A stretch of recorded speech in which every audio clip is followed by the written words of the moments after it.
Nós conhecíamos a Europa e a América do Norte, mas por que foi no Brasil que mergulhamos em profunda reflexão? 8 chefes tribais africanos que passaram a vida inteira acreditando que o progresso era um privilégio exclusivo das nações brancas pisaram, devido a um pouso de emergência, em uma terra latino-americana que nem sequer conheciam. O que viram e ouviram nas 72 horas seguintes fez surgir uma pergunta perigosa em suas mentes. Será que sempre entendemos errado o significado de civilização?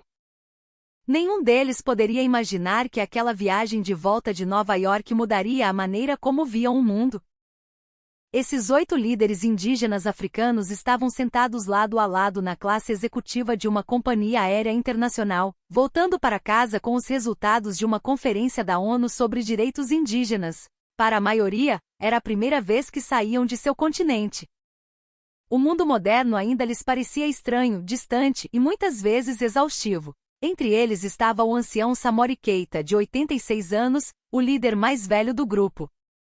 Seu rosto era um mapa de rugas, o olhar sereno de um sábio que já fez as pazes com o tempo. Ele nasceu e cresceu em uma aldeia onde o asfalto nunca chegou. Em sua terra, as noites ainda são iluminadas por fogueiras e estrelas, não por lâmpadas elétricas.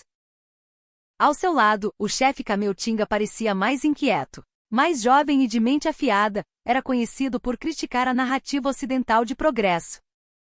No entanto, até ele teve que admitir que a visão dos arranha-céus de Nova York, dias antes, o deixará sem palavras. Perto dali, o ancião Babatum de Laval recitava orações em voz baixa de olhos fechados. Para ele, essa viagem não era apenas diplomacia, mas um teste de fé. Ele sempre acreditou que o mundo moderno e sua tecnologia avançada eram uma faca de 2 gumes. Eu sou Roberto, o diplomata brasileiro responsável por acompanhá-los durante a conferência, sentado do outro lado do corredor. Minha missão deveria ter terminado assim que eles embarcassem para a África. Não havia agenda de acompanhamento, nem planos de escala nem surpresas. Pelo menos era o que pensávamos. Na metade do voo, a atmosfera mudou. As luzes da cabine diminuíram. A voz do piloto, tensa, breve e direta, ecoou pelos alto-falantes. Devido a uma anomalia mecânica que não podia ser detalhada e por razões de segurança, o avião precisaria fazer um pouso de emergência no aeroporto mais próximo com padrões internacionais de voo. O destino anunciado foi São Paulo, Brasil. Vários chefes levantaram a cabeça. Alguns se entreolharam. Ninguém comemorou o alívio. Pelo contrário, um silêncio pesado cobriu a área onde os anciãos estavam sentados. Onde fica o Brasil? Alguém perguntou baixinho. Na América do Sul, respondeu a comissária com tom profissional. Mas o termo América do Sul não lhes trouxe segurança. Na memória coletiva daqueles anciãos, o progresso sempre teve o mesmo rosto: Ocidente e Europa, Estados Unidos, o homem branco.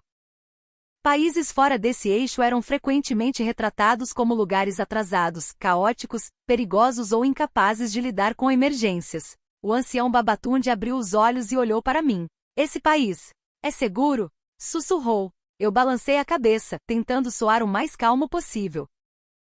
Mas honestamente eu tinha a mesma ansiedade. Não sobre a segurança, mas sobre a percepção.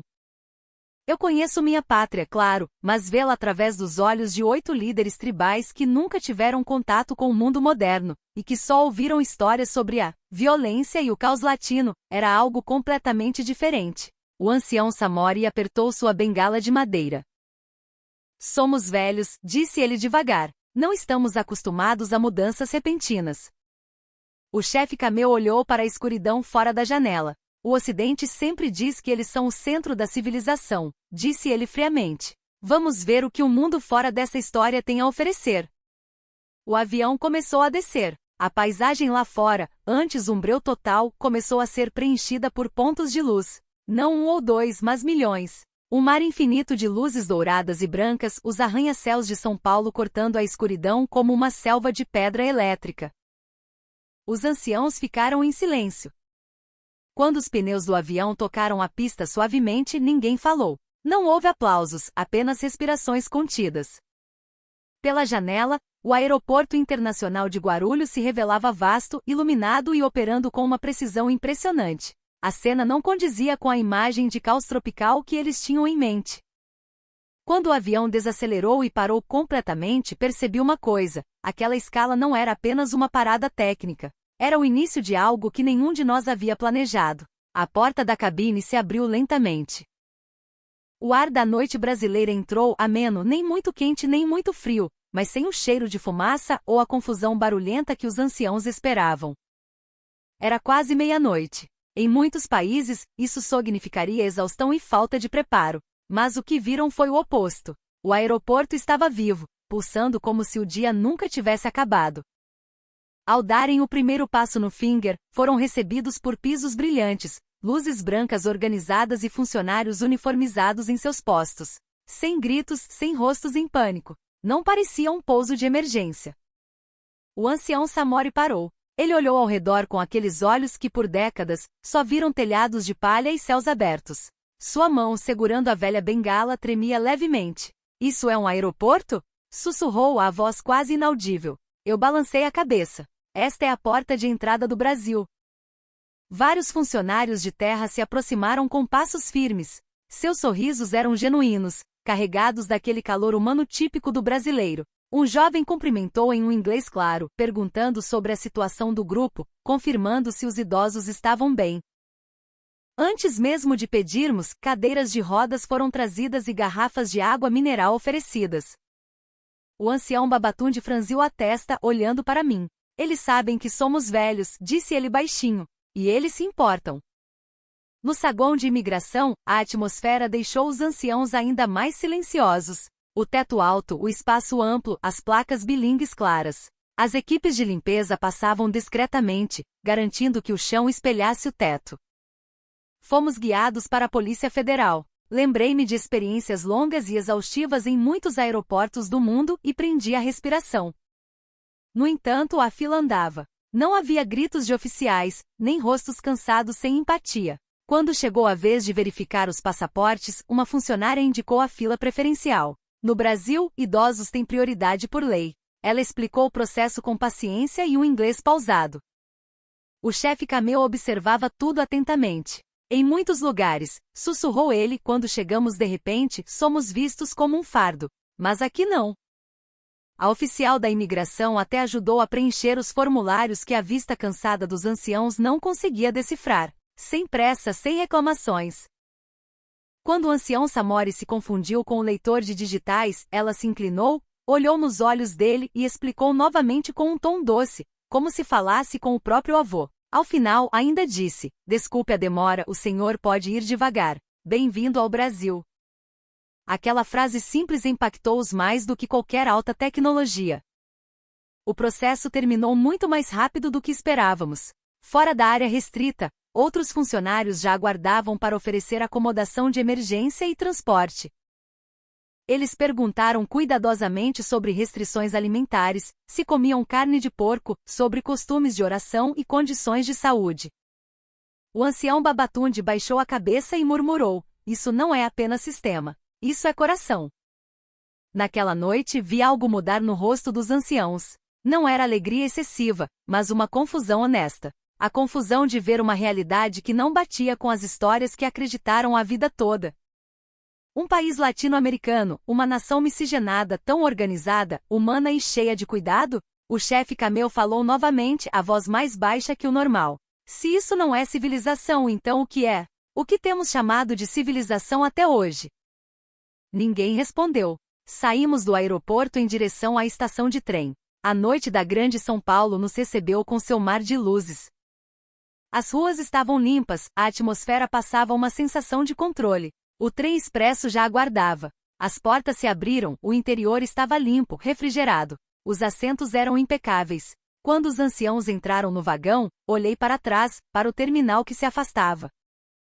Aquela primeira noite ainda não responderia a todas as perguntas, mas uma coisa era certa: os velhos preconceitos começavam a desmoronar. O trem deslizou suavemente, cortando a metrópole que nunca dorme. Pela janela, o ancião Samori não tirava os olhos das luzes da rodovia Ayrton Senna, alinhadas como um rio de luz ininterrupto. Os prédios ao longe erguiam-se silenciosos. Na nossa aldeia, disse ele suavemente, a noite significa parar. Aqui a noite é como uma segunda respiração. Chegamos à Estação da Luz e transferimos para o metrô. Já passava da meia-noite, mas as plataformas ainda tinham movimento, porém ordenado. Nas escadas rolantes todos automaticamente ficavam à direita, deixando a esquerda livre para quem tinha pressa. Sem megafones, sem guardas gritando. O chefe Camel observou com seriedade. Nenhum comandante, murmurou ele. Mas todos sabem onde ficar. Saímos da estação e fomos para um hotel próximo à Avenida Paulista. Outra cena o surpreendeu novamente. Uma jovem caminhava sozinha pela calçada, olhando o celular, carregando uma sacola de padaria. Seus passos eram leves, os ombros relaxados. Atrás dela, outro grupo de mulheres conversava animadamente. O ancião Babatunde parou. Ela não tem medo, disse ele, como se testemunhasse um milagre. Em muitos lugares da nossa terra, e até onde estivemos no Ocidente, a noite é perigosa para uma mulher sozinha. Eu não respondi. A atmosfera de São Paulo, naquela região movimentada e viva, dava sua própria resposta. O hotel os recebeu com simplicidade, mas com aquele calor brasileiro inconfundível. O recepcionista sorriu, ofereceu um cafezinho de cortesia e explicou tudo. Os quartos eram limpos, silenciosos e seguros. Naquela noite a maioria não conseguiu dormir, não pelo cansaço, mas pelos pensamentos que giravam em suas cabeças. A manhã chegou rápido. O café da manhã no hotel foi outra lição sem quadro negro. Crianças sentadas comportadamente com os pais, comendo pão de queijo e frutas tropicais. Ao terminarem, algumas levavam seus pratos, ajudando. O ancião Samori olhou longamente. Eles ensinam responsabilidade, disse ele. Não através da ameaça, mas do exemplo. Após o café, fomos para o Parque Ibirapuera, o Central Park latino-americano. A arquitetura de Oscar Niemeyer curvava-se branca e futurista contra o céu azul, mas o que impressionou não foram os prédios, foi o espaço. Sem muros altos, sem ingressos caros, sem guardas ostensivos. Apenas um espaço aberto, democrático. O chefe Camel girou devagar, tentando absorver a vastidão. Tanta terra, disse ele, dedicada ao povo?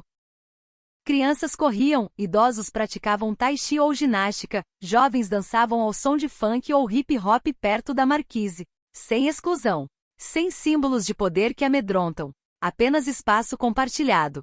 O ancião Samori sentou-se em um banco, fechando os olhos por um momento. Em muitos países, disse ele devagar, o poder é demonstrado com muros altos. Aqui, o poder é demonstrado com a abertura.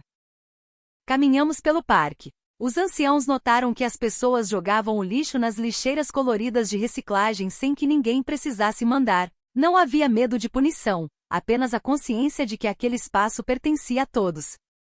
No entanto, o maior teste para nossa compreensão aconteceu logo depois. Enquanto nos preparávamos para sair para almoçar, o ancião Babatunde parou de repente. Levou a mão ao peito, o rosto empalideceu, a respiração ficou curta.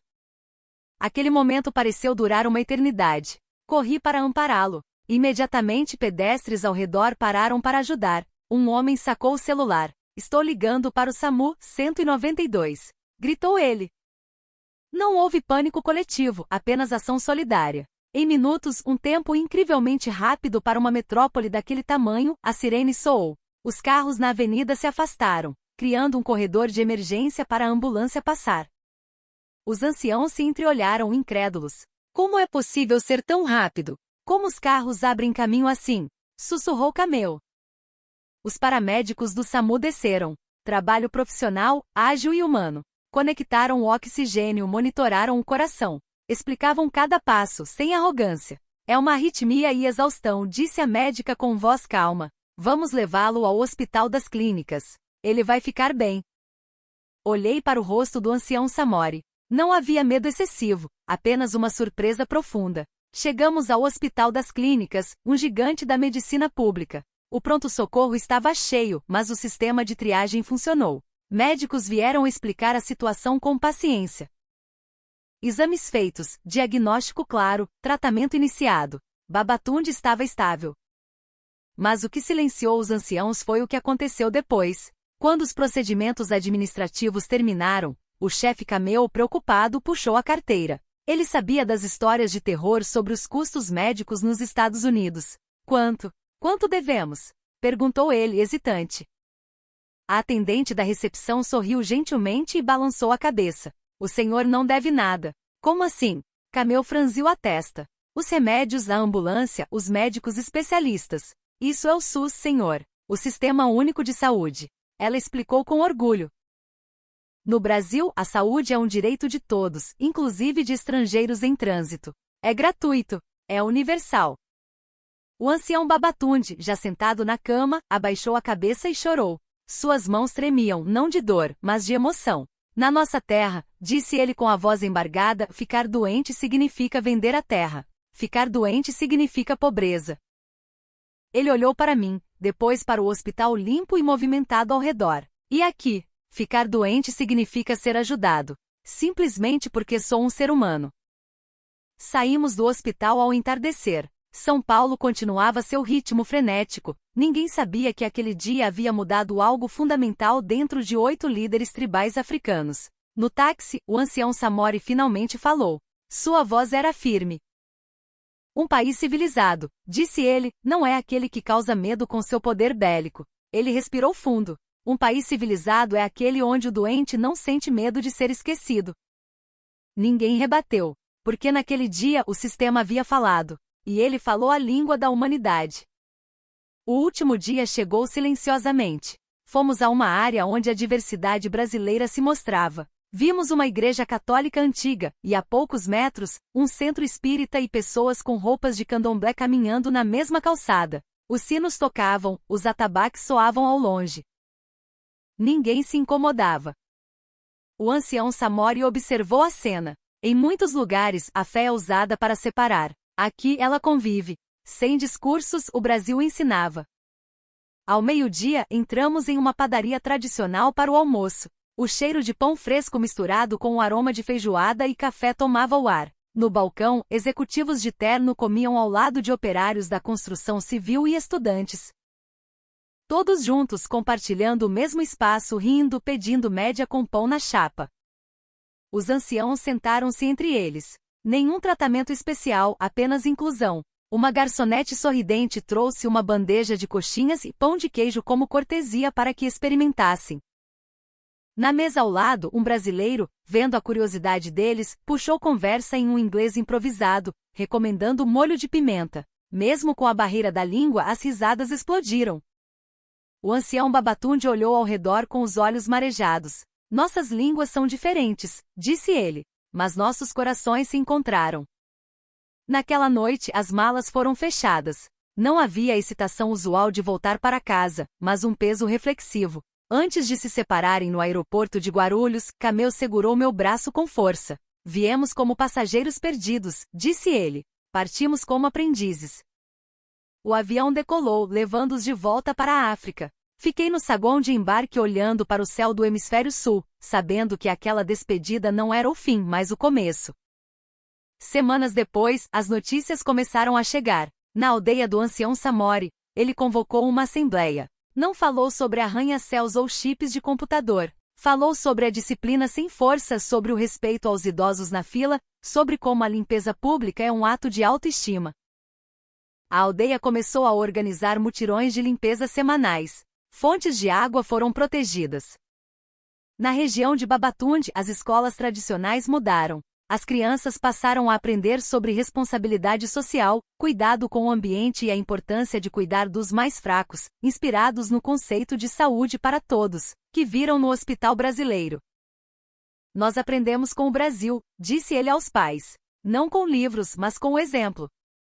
Enquanto isso, o chefe Cameu implementou mudanças na agricultura, baseadas na cooperação comunitária que viu nas ruas de São Paulo. Meses depois, tomaram uma decisão histórica. Um grupo de jovens africanos foi enviado ao Brasil, não para turismo, não para copiar o Ocidente.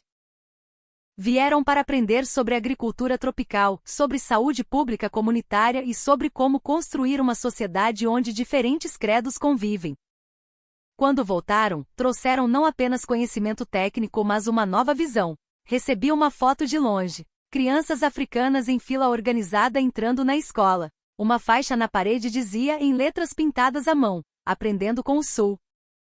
Em uma noite tranquila, abri a última mensagem do ancião Samori. Aquele dia, escreveu ele, mudou a direção da nossa aldeia. Aprendemos que a civilização não está em quem constrói o prédio mais alto, mas em quem sabe cuidar melhor das suas pessoas.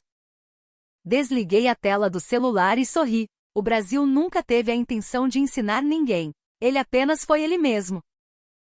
E eu também aprendi algo que nenhuma escola diplomática me ensinou. Meu país não ensina apenas como construir cidades. Ele ensina, com todas as suas imperfeições,